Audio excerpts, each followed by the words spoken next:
नमस्कार बच्चों, कैसे हैं आप लोग। मैं आनंद सर आपके लिए आ गया हूं वापिस। आज बेटा हम पढ़ेंगे द्विध्रुव के कारण निरक्षीय स्थिति में विद्युत क्षेत्र की तीव्रता। जी हाँ मेरे बच्चों, आज हम पढ़ेंगे इस बात को। तो आपको मैंने इससे पहले वाली वीडियो में बेटा अक्षीय स्थिति के बारे में पढ़ाया था। आज हम द्विध्रुव के कारण निरक्षीय स्थिति में विद्युत क्षेत्र की तीव्रता को बेटा पढ़ेंगे। तो बस आपको थोड़ा सा संयम बना के रखना है और क्या कहा जाए।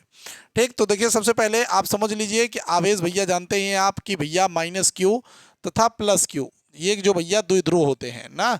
समान आवेश परंतु विपरीत प्रकृति के जब दो आवेश एक दूसरे से अल्प दूरी पर, कितनी दूरी पर बेटा, अल्प दूरी पर, और ये अल्प दूरी हमने 2D मान लिया है।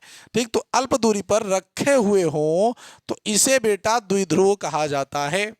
अब इससे हम निरक्ष स्थिति पे, निरक्ष स्थिति का अर्थ हो जाता है कि मान लीजिए यहां पर, तो यहाँ पे हम निरक्ष स्थिति मान लेते हैं, ये बिंदु P है। यहाँ पर हमें इसके कारण विद्युत क्षेत्र की तीव्रता ज्ञात करनी है। तो यहाँ से यहाँ तक की जो दूरी होगी उसे भी अभी हमें निकालना होगा मेरे बच्चे। तो ये हमने एक जो है त्रिभुज टाइप बना लिया है। अभी देखिएगा यहाँ से भैया ये कितनी दूरी पर है P, तो ये इसका मेन पॉइंट जो है भैया हम यहाँ पे O मानते हैं, और O से इसकी जो दूरी है मेरे बच्चे, थोड़ा इसको सीधा बनाइएगा। ठीक, क्योंकि व्हाइट बोर्ड थोड़ा होता है ना कि गड़बड़ा जाता है। ठीक, तो यहाँ पे ये देखिए, ये जो आपकी दूरी होगी वो R होगी। ठीक, तो इसके कारण आपकी ये दूरी जो है बेटा D और D होगी।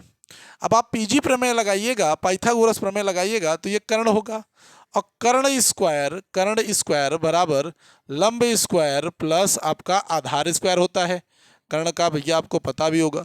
तो कर्ण आपके पास क्या हो जाएगा बेटा, मान लीजिए ए है, ये आपके पास बी है, तो आपके पास ये हो जाएगा बेटा एपी का स्क्वायर, और ये लंब आपका क्या हो जाएगा बेटा पीओ या ओपी का स्क्वायर, प्लस आपका आधार क्या हो जाएगा ओए का स्क्वायर। ऐसे सेम दोनों का होगा, कोई दिक्कत नहीं है। A P square is equal to आपका ओ पी का वैल्यू कितना हो जाएगा बेटा, वो आर स्क्वायर हो जाएगा, और ये आपका ओ ए का वैल्यू कितना हो जाएगा बेटा, वो डी स्क्वायर हो जाएगा।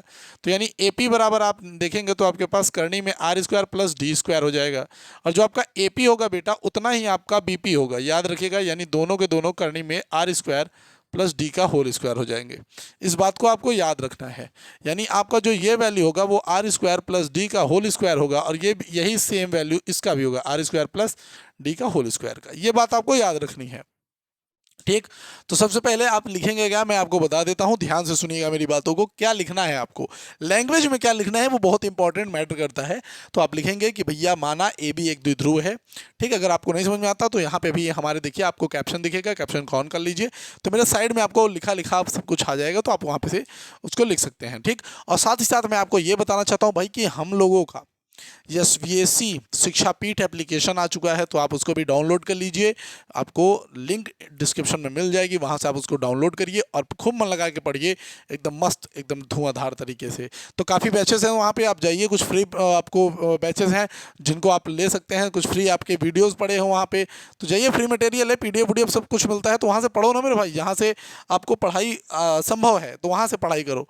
तो अब यहाँ पे समझिएगा मेरी बात को, ध्यान से सुनिए कि भैया यहाँ पे आप क्या लिखेंगे कि ए बी एक द्विध्रुव है जिसमें ए पर ऋण आवेश तथा बी पर धन आवेश है। दोनों के बीच की दूरी 2D है। इनके बीच का मध्य बिंदु क्या है बेटा, वो O है।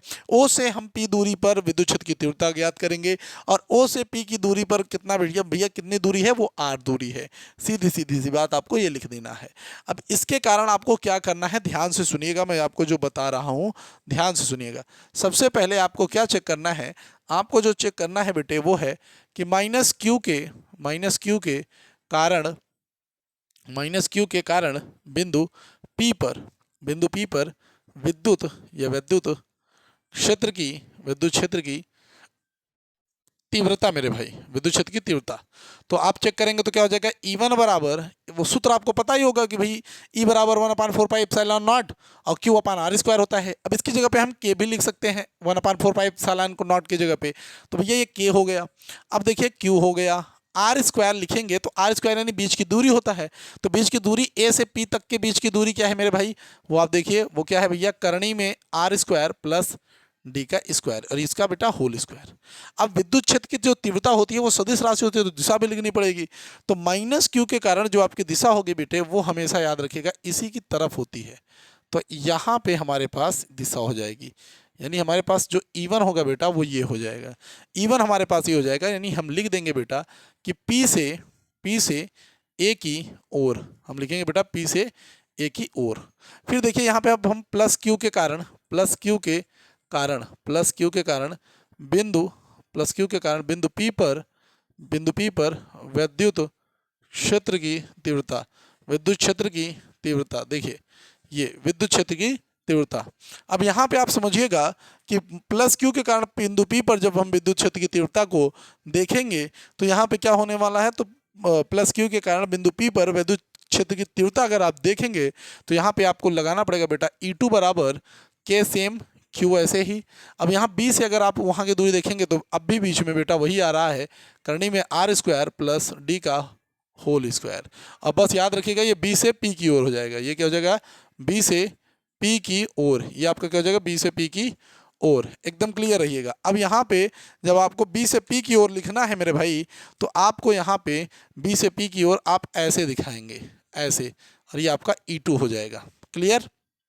अब देखिएगा हम क्या करेंगे, हम ऐसे बीच में इसको डिवाइड करेंगे और ये हम इस तरीके से लेते हैं। तो जब हम थीटा की तरफ जाएंगे मेरे भाई तो यहाँ पे E2 कॉस थीटा हो जाएगा, यहाँ पे E2 कॉस थीटा, और ये हमारे पास E2 साइन थीटा, यानी ये वाला E2 साइन थीटा हो जाएगा। इधर आपके पास E1 कॉस थीटा हो जाएगा, ठीक, और इधर आपका ये हो जाएगा E1 साइन थीटा। तो आप देखिए E2 साइन थीटा और E1 साइन थीटा में दो फर्क है, याद रखिएगा, ये ऐसे आएगा, ठीक, ये आपका ऐसे ना, वो E2 साइन थीटा उस साइड में जा रहा है, E1 साइन थीटा इस साइड में आ रहा है। यानी यहाँ पर आप लिख सकते हैं कि E1 साइन थीटा और E2 साइन थीटा परिमाण में समान है,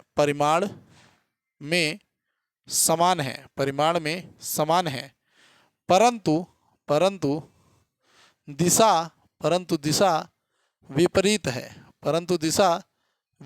है। तो E2 साइन थीटा और E1 साइन थीटा और E2 साइन थीटा परिमाण में समान है, परंतु दिशा विपरीत है, यानी एक दिशा इस साइड में है और एक दिशा उस साइड में है। तो इससे ये निरस्त हो जाएंगे, ठीक, जिससे यह निरस्त होंगे, ठीक। और E1 साइन थीटा का जो दिशा है बेटा वो एक ही दिशा में है, ठीक, दोनों के दोनों क्या है बेटा एक ही दिशा में है। तो यहाँ पे लिखेंगे कि E1 कॉस थीटा और E2 कॉस थीटा दिशा एक ही तरफ है, अतः वो जुड़ेंगे, ऐसे आप लिखेंगे, अतः वो जुड़ेंगे। इस बात को आप ध्यान दीजिएगा। तो जब दोनों को लिखेंगे कि जुड़ेंगे तो कैसे जोड़ेंगे भैया, तो देखिए यहाँ पे होगा अतः, तो आप लिख सकते हैं अतः कुल विद्युत क्षेत्र बराबर E1 cos theta plus E2 cos theta. अब आप देखिए यहाँ पे E1 और E2 देखिए दोनों सेम मान आ रहा है, अतः आप समझ गए हैं चूंकि भैया E1 और E2 भैया दोनों एक जैसे हैं तो हम E2 को E1 लिख सकते हैं। तो हमने लिख दिया कि भैया E1 cos theta plus E1 cos theta. अब देखिए 2 E1 कॉस थीटा हो गया, तो हम यहाँ पे लिख सकते हैं E बराबर 2 E1 कॉस थीटा, ऐसे ये चीज़ हम लिख सकते हैं, कोई समस्या नहीं है, ठीक। अब आगे ध्यान दीजिएगा कि भैया ये देखिए यहाँ पे अगर हम मान रखें कि भैया 2 ऐसे, E1 का वैल्यू क्या है बेटा, तो देखिए के क्यू अपान आर स्क्वायर, यहाँ पे इस स्क्वायर से आप इस करनी को हटा सकते हैं। तो मेरे भैया अगर आपको नहीं समझ में आया हो तो ऐसे लिख दीजिए आर प्लस डी का होल स्क्वायर, ऐसे, ठीक। और कॉस थीटा का मतलब क्या हो गया भैया, कॉस थीटा का मतलब आप जानते हैं मेरे भाई क्या होता है बेटा, आधार बटा क्या होता है बेटा, कर्ण होता है। कॉस थीटा का मतलब आधार बटा क्या होता है भाई, कर्ण होता है। इस बात को आप समझिएगा, आधार बटा क्या होता है मेरे भाई, कर्ण होता है, ठीक। तो अब आप यहाँ से देखिए, मैं आपको समझाता हूँ, यहाँ से थोड़ा सा हम इसमें आते हैं, इस वाले पोर्शन में, ठीक। तो यहाँ पे देखिए हमारे पास E था तो हमने E लिखा, 2 है 2 लिखा, के क्यू अपान भैया के क्यू अपान आर स्क्वायर है, इस स्क्वायर से आप इसको काट दीजिए तो केवल नीचे क्या बचेगा, आर स्क्वायर प्लस डी का स्क्वायर, ऐसे। क्रॉस है, क्रॉस लिखिए। आधार का मतलब क्या हो गया मेरे भाई, केवल डी, आधार का मतलब केवल डी, और कर्ण का हो गया भैया आपका ये, तो देख लीजिए यहाँ पे हम इस करनी को नहीं लिखेंगे तो क्या करेंगे, R square plus D square. करनी जब हटाते हैं बेटा तो 1/2 का घात आ जाता है, 1/2 का घात आ जाता है मेरे भाई। अब देखिए क्या करेंगे, यहाँ पे हम लिखेंगे ई बराबर, देखिए यहाँ पे 2QD को हम P लिख सकते हैं, तो हमने यहाँ पे लिखा K और इन दोनों को हम लिख ले भैया P। देखिए यहाँ पे क्या है भैया, ये घात इसका 1 है, ठीक, और इसका घात 1/2 है। तो जब भैया आपका बेस सेम सेम हो, बेस सेम सेम हो, जैसे 10 पे घाते 6 गुणते 10 पे घाते 4 लिखते हैं तो क्या लिखते हैं 10 पे घाते 10, यानी बेस सेम सेम है तो केवल उनको हम जोड़ देते हैं। तो यहाँ पर भी सेम कहानी है, बेस सेम सेम है तो हम इनके घातों को जोड़ देंगे। तो यहाँ पे आर स्क्वायर प्लस डी का whole square, R whole square नहीं, आर स्क्वायर प्लस डी का स्क्वायर, और यहाँ पे 1 प्लस 1/2।